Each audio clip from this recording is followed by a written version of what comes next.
Olá, gente. Bom dia, boa tarde, boa noite. Na aula de hoje a gente vai falar sobre a reprodução dos seres vivos, certo? E o que seria reprodução?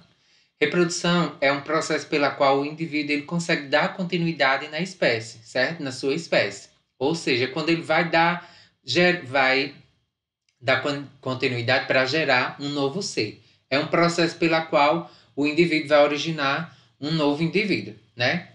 Um único indivíduo pode gerar novos indivíduos, ou dois seres vão juntar suas células sexuais e dar origem ao novo ser através de um processo de fecundação, que seria um tipo de reprodução sexuada, que é o que a gente não vai estudar hoje, certo? Hoje falaremos sobre os tipos de reprodução assexuada.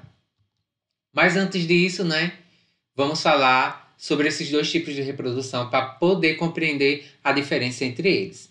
E qual seria a diferença entre eles? A reprodução assexuada, tem esse prefixo a, certo? Significa que não possui troca de material genético. Você não vai ter as células sexuais se unindo através do processo de fecundação para gerar descendentes, certo? Então você não vai ter a troca de material genético. Na reprodução assexuada, o indivíduo que foi gerado do seu genitor, ele vai ser geneticamente igual ao seu produtor, digamos assim. E na reprodução sexuada, certo? Essa daqui, vai existir essa troca de material genético. Então vai ter um indivíduo macho com um indivíduo fêmea e eles vão trocar materiais genéticos através das suas células sexuais, são os gametas, né? O gameta feminino e o gameta masculino. Eles vão se unir e formar um novo indivíduo. Vamos agora falar sobre alguns tipos de reprodução assexuada. Na primeira reprodução que a gente vai falar é sobre a divisão celular. Será que eu estou falando rápido? Porque eu falo rápido mesmo. Mas eu vou tentar ser um pouco mais lento. Tem uma velocidade normal. Na divisão celular, a gente esse tipo de divisão, um único indivíduo, certo? Unicelular, geralmente bactérias, protozoários e alguns fungos, certo? Ambos unicelulares. Eles, quando vão se reproduzir, eles se reproduzem através da divisão celular. Professor, como é que acontece isso? Uma única célula, então você tem lá uma única bactéria, observem aí na tela de vocês. Uma única bactéria, ela vai passar pelo processo de divisão, certo? Ela vai ter toda uma preparação e depois que essa célula estiver preparada para se reproduzir, ela vai se dividir dando origem a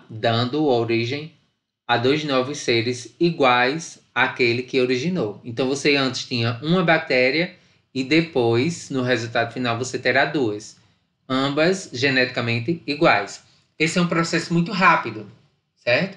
Não é um processo lento, não é como o ser humano, que passa 9 meses. É um processo muito rápido. Então, em questão de minutos, você vai ter várias e várias bactérias, certo?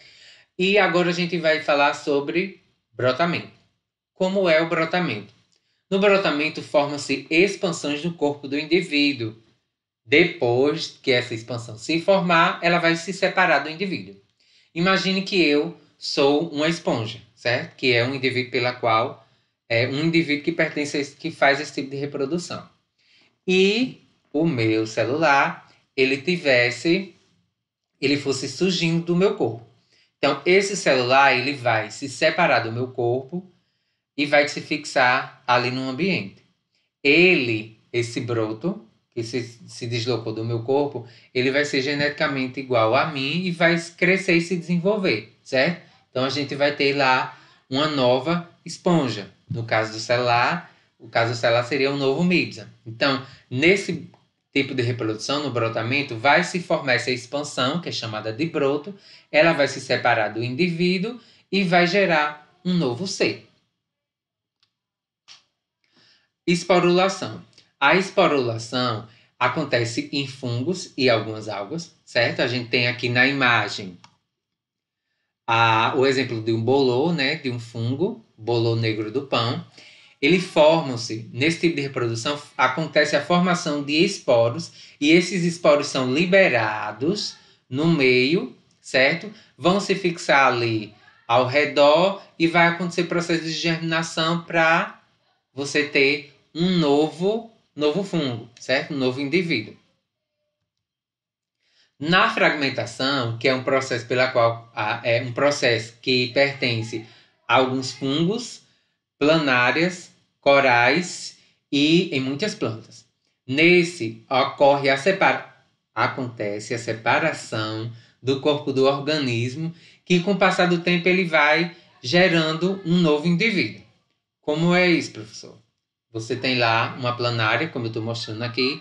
Então, quando houve uma fragmentação do seu corpo, com o passar do tempo, aquela parte, essa outra parte que eu estou mostrando, ela foi se desenvolvendo, certo? Essa parte da cauda, ela foi se desenvolvendo e gerou um novo indivíduo.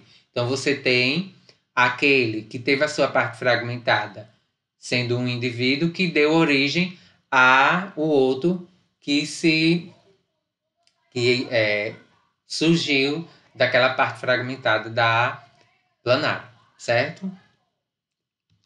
Agora a gente vai ter a regeneração.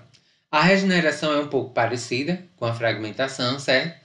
Na regeneração, um ou mais pedaços do seu genitor vai dar origem a outros seres, certo? Então, daqueles pedacinhos, você vai pegar lá, como tem aqui na imagem, você tem um platelminto, certo?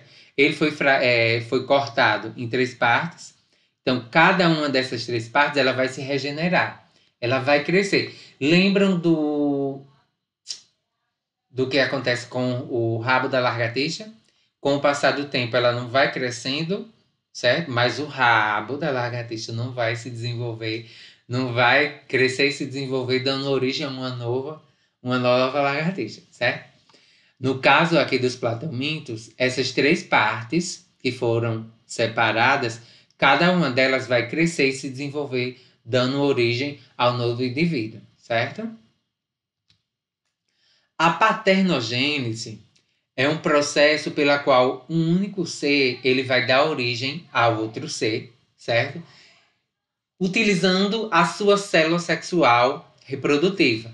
Ela não vai precisar da célula sexual masculina para se unir à célula sexual feminina para gerar um novo indivíduo. Então, não vai acontecer a fecundação.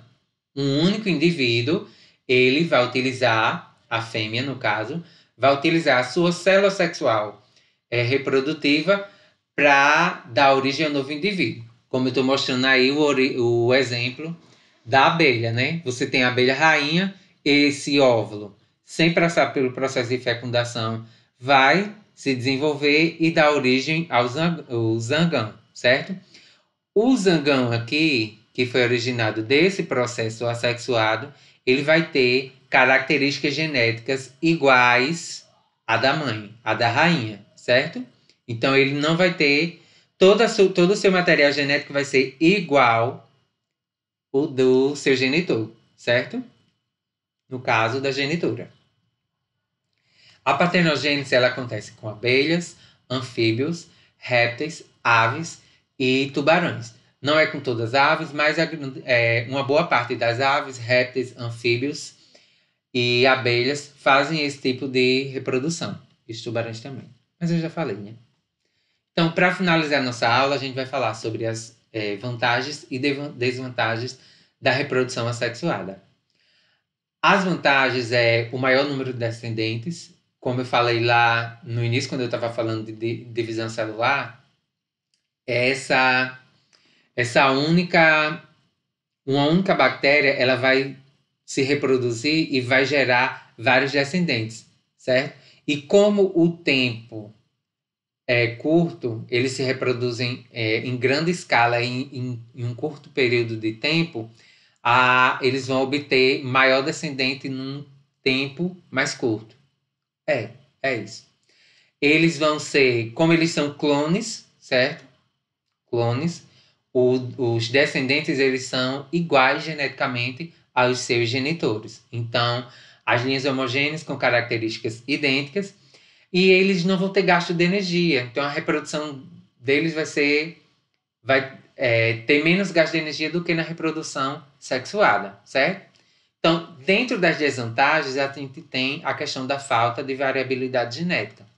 Se você tiver uma bactéria, o indivíduo, vamos supor que uma bactéria causadora de uma doença, ela entra em contato com um remédio que vai exterminar ela. Então, essa bactéria, todas as outras bactérias que são descendentes delas, elas vão conseguir serem mortas por esse medicamento. Por quê? Porque eles são geneticamente iguais ao primeiro. Então, se a primeira bactéria morreu com aquele medicamento, todas as outras não vão conseguir sobreviver ao medicamento, porque eles não conseguem se adaptar. Então, se um é igual se todos são iguais ao seu genitor, então o que acometer a um vai acometer os demais. Então, essa é uma questão de grande desvantagem na reprodução assexuada. É a falta de variabilidade genética. Que isso faz com que o indivíduo não consiga se adaptar ao meio em que ele esteja inserido. Gente, então por hoje é só, certo? Eu vou encaminhar a aula para vocês e os exercícios vai via Google Formulários. Um abraço a todos e até a nossa próxima aula.